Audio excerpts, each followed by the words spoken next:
Pessoal, em relação ao modo de elaboração, as constituições elas podem ser dogmáticas ou históricas. A Constituição de 88 brasileira, já adianto a vocês que é uma Constituição dogmática. Por que dogmática? Porque ela refletiu os anseios e a ideologia do Estado na época que ela foi editada, tá? Então, veja bem, a questão de dogmática que é realmente refletir um dogma.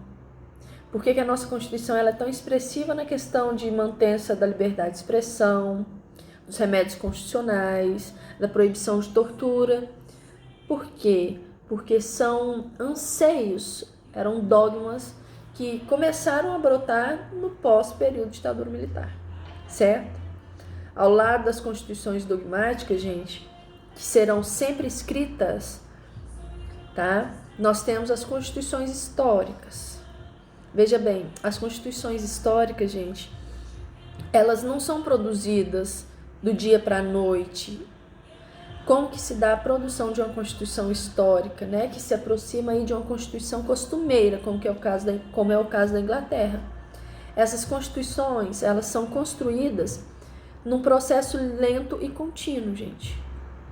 Tanto é que, por exemplo, existem alguns doutrinadores que falam que a base, né, do constitucionalismo britânico é a Carta do João Sem Terra, a Carta Magna lá de 1215, tá? Então veja que aqui nessas constituições históricas nós temos uma construção gradativa. Você não tem um diploma que é construído fruto de um ato único, tá? A construção dessas constituições, ela é feita de maneira gradativa, passo a passo, tempo a tempo, tá bom?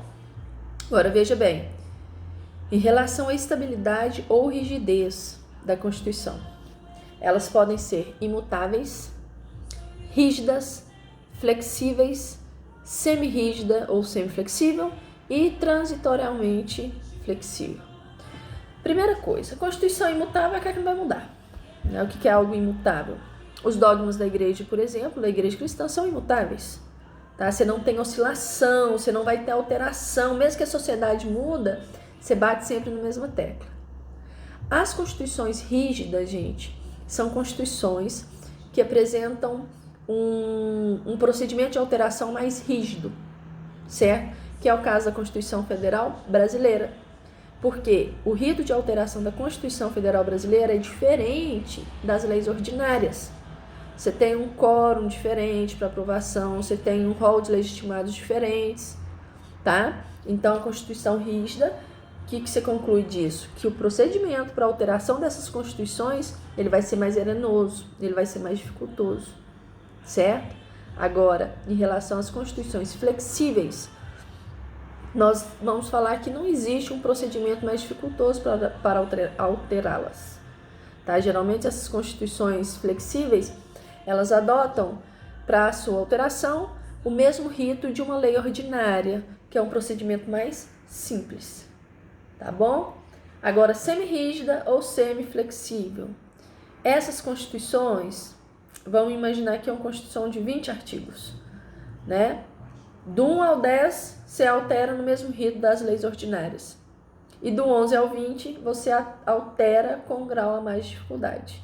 Então, quando eu falo nessas constituições semi-rígidas ou semi-flexíveis, eu estou falando que existe uma parte dela que é mais difícil de alterar, mas, todavia, existe um outro lado, um outro aporte que pode ser alterado com a mesma facilidade de uma lei ordinária, tá bom?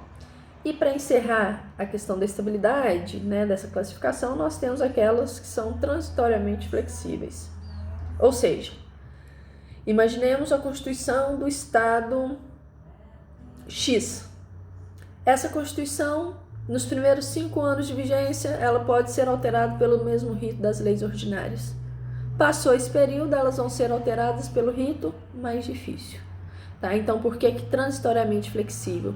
Porque elas vão ser alteradas podem ser alteradas com mais facilidade, via de regra observando os ritos da alteração das leis ordinárias durante um período, por isso transitório.